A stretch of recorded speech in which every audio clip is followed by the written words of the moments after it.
story time every day at noon? Okay. Yeah, I'll definitely get it in my calendar. Okay. Well, hello everyone. Welcome back to Storytime Theatre with your host, Benny. That's me. And we're going to be continuing on with Peter Pan, Chapter 5. The island comes true. Now, quick recap from Chapter 4. Lots of flying. Find out Peter's kind of awful, but it's early on. You know, he could have redeeming qualities. And now Wendy is lost with just Tinkerbell, who, real talk, does not like her. Not a fan. So, let us continue on with Chapter 5, The Island Comes True. Feeling that Peter was on his way back, the Neverland had again woke into life. In his absence, things are usually quiet on the island. The fairies take an hour longer in the morning, the beasts attend to their young, the redskins feed heavily for 6 days. And when pirates and lost boys meet, they merely bite their thumbs at each other. But with the coming of Peter, who hates lethargy, they are all underway again. If you put your ear to the ground, you would hear the whole island seething with life. On this evening, the chief forces of the islands were disposed as follows. The Lost Boys were out looking for Peter. The pirates were out looking for the Lost Boys. The redskins were out looking for pirates, and the beasts were out looking for redskins. They were going round and round the island, but they did not meet at all, because they were all going at the same rate.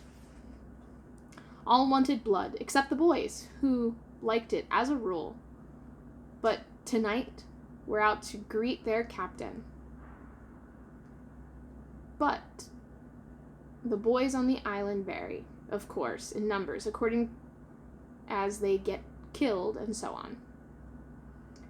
And when they seem to be growing up, which is against the rules, Peter thins them out. But at this time, there are only 6 of them, counting the twins as 2. The first to pass is Toodles, not the least brave, but the most unfortunate of all the gallant band. He had been in fewer adventures than any of them, because the big things consistently happened just when he had stepped round the corner. All could be quiet. He would take the opportunity of going to gather a few sticks for firewood, and then, when he returned, the others would be sweeping up the blood. This ill luck had given a gentle melancholy to his countenance, but instead of souring his nature, had sweetened it, so that he was quite the humblest of the boys.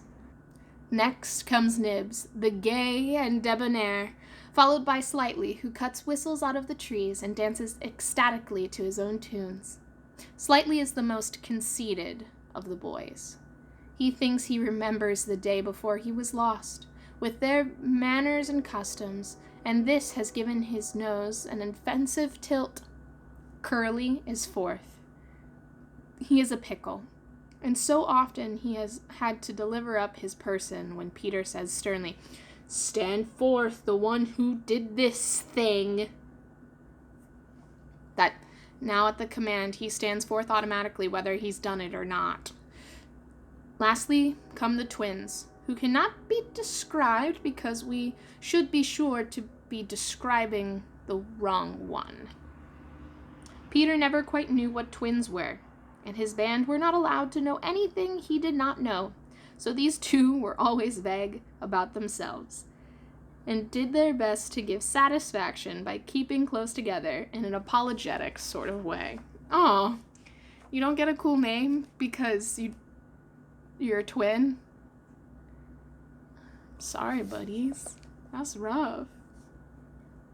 The boys vanished in the gloom, and after a pause, but not a long pause, for things go briskly on the island, come the pirates on their tracks.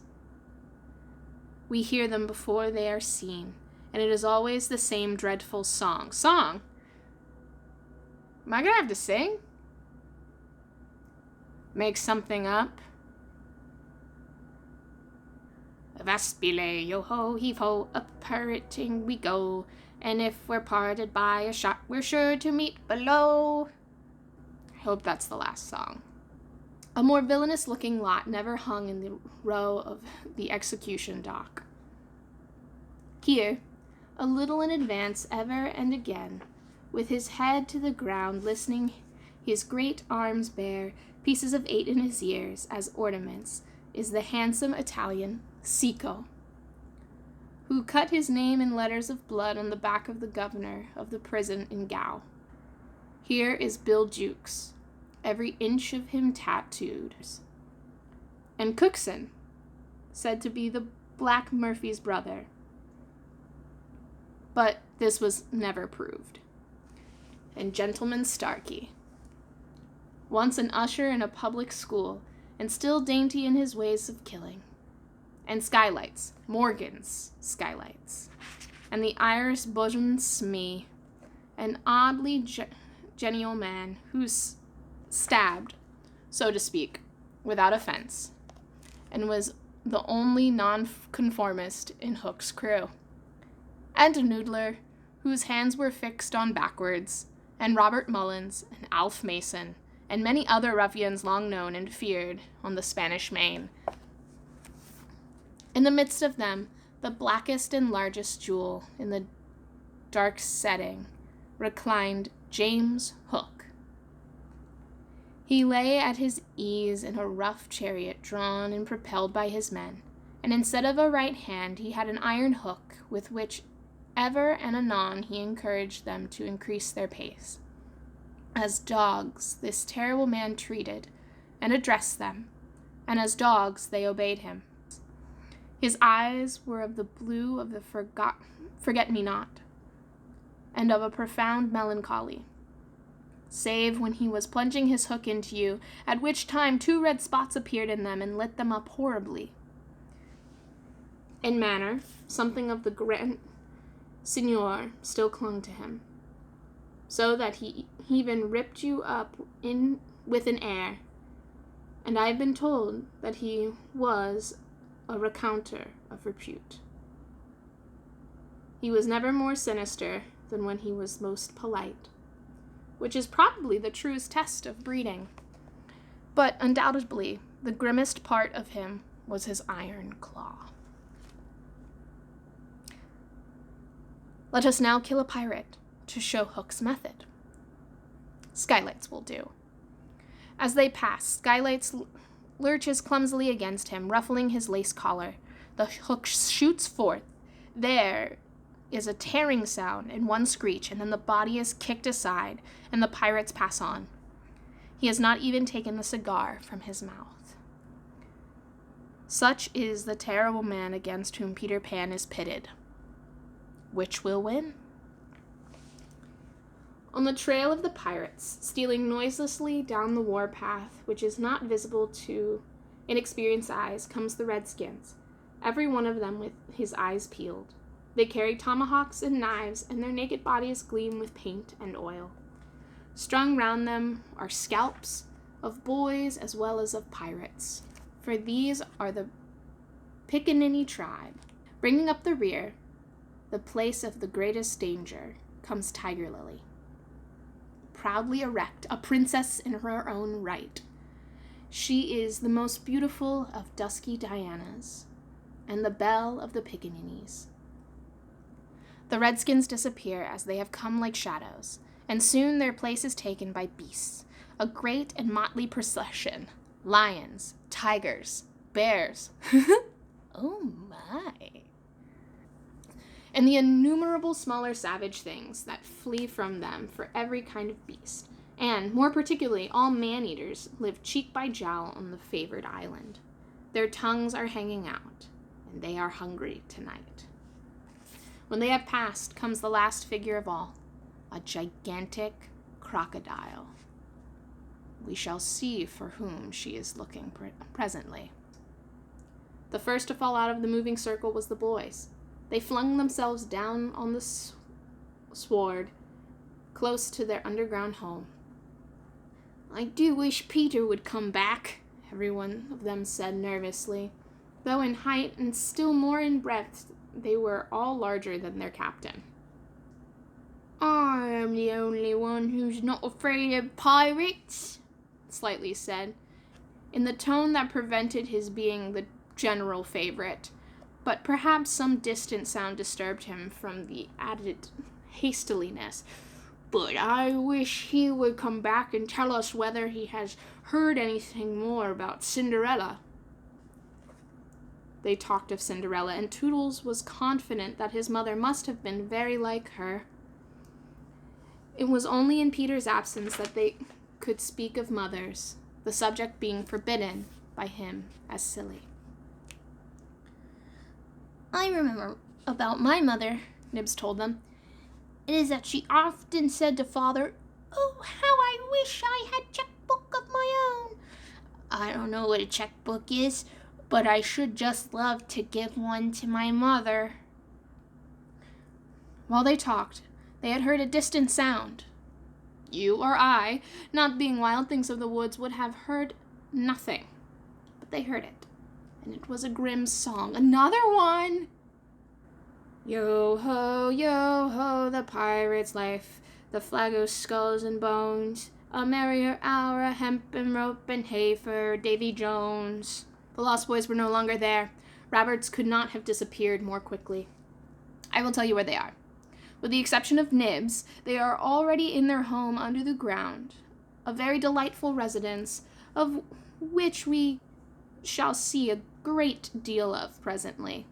But how have they reached it? For there is no entrance to be seen, not so much as a large stone, which if rolled away would disclose the mouth of a cave. Look closely, however, and you may note that there are here 7 large trees, each with a hole in its hollow, as large as a boy. These are the 7 entrances to the home underground, for which Hook has been searching in vain these many moons. Will he find them tonight? As the pirates advanced, the quick eye of Starkey sighted Nibs disappearing through the wood, and at once his pistol flashed out, but an iron claw gripped his shoulder. "Captain, let go!" he cried, writhing. For now, for the first time, we hear the voice of Hook. It was a black voice.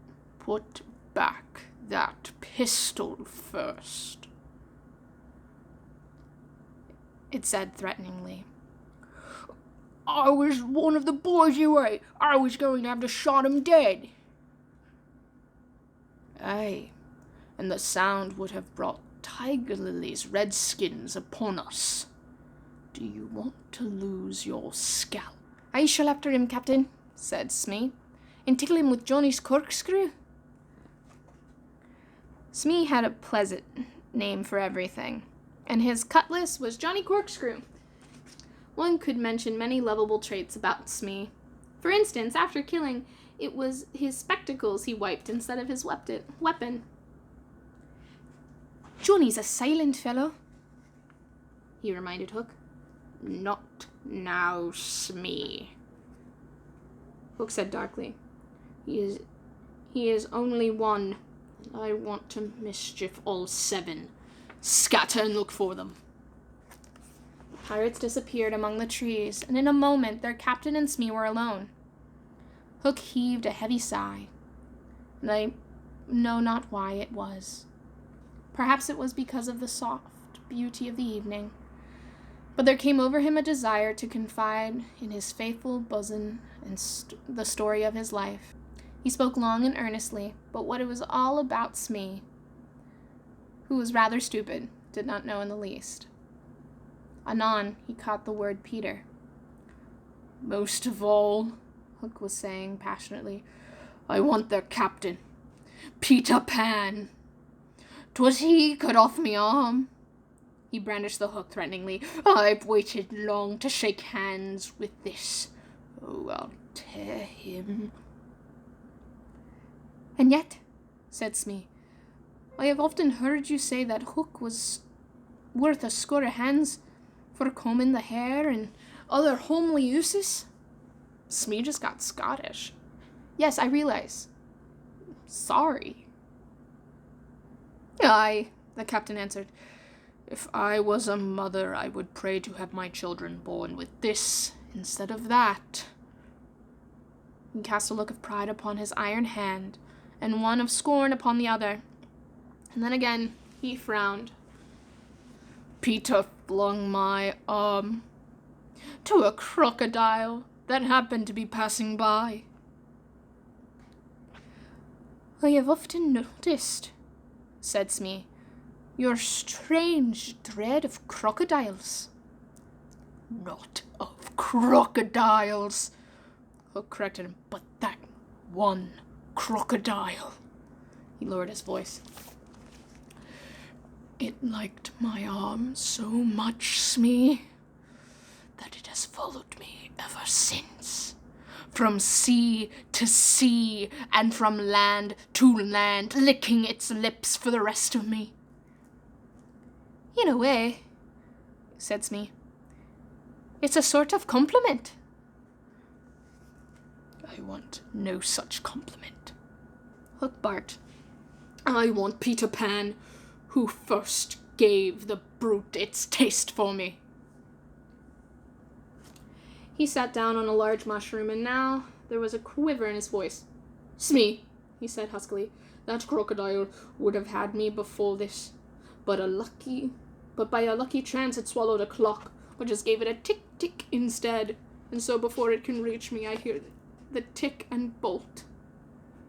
He laughed, but in a hollow way. Ha ha ha. Someday, said Smee, the clock will run out, and then he'll get you.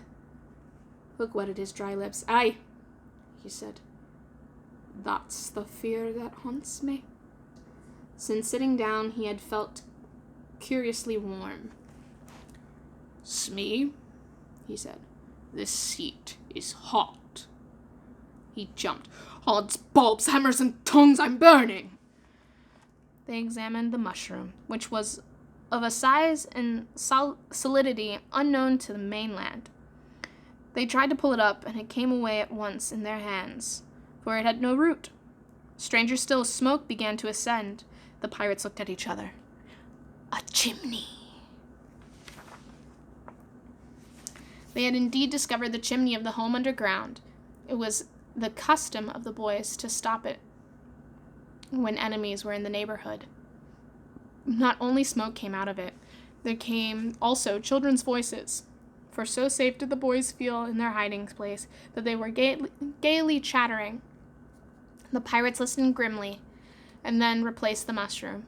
They looked around them and noted the holes in the 7 trees. Unrip your plan, Captain, he cried eagerly. To return to the ship, Hook replied slowly through his teeth, and cook a large, rich cake of jolly thickness with green sugar on it. There can be but one room below, for there is but one chimney. The silly moles had not the sense to see that they did not need a door apiece. That shows that they have no mother. We will have the cake on the shore of Mermaid Lagoon. These boys are also always swimming there, playing with mermaids. They will find the cake. They will gobble it up. Because having no mother, they don't know how dangerous it is to eat rich, damp cake. He burst into laughter, not hollowed laughter now, but honest laughter. And they will die. Smee had listened with growing admiration. It's the wickedest, prettiest policy I've ever heard of, he cried. And in their exultation they danced and sang. I know I'm on it. Alas, Philae, when I appear, by fear they're overtook. Not life's upon your bones when you have shaken claws with Cook. With Cook? I'm going to rewrite that. Rewrite it. Benny rewrite. Not so life upon your bones when I've shaken claws with Hook. That's better. Someone write to J.M. Barrie. Tell him I fixed the book. They began the verse, but they never finished, for another sound broke in and stilled them. It was at first the tiny sound of a leaf that might have fallen and smothered it, but it came nearer and it was more distinct.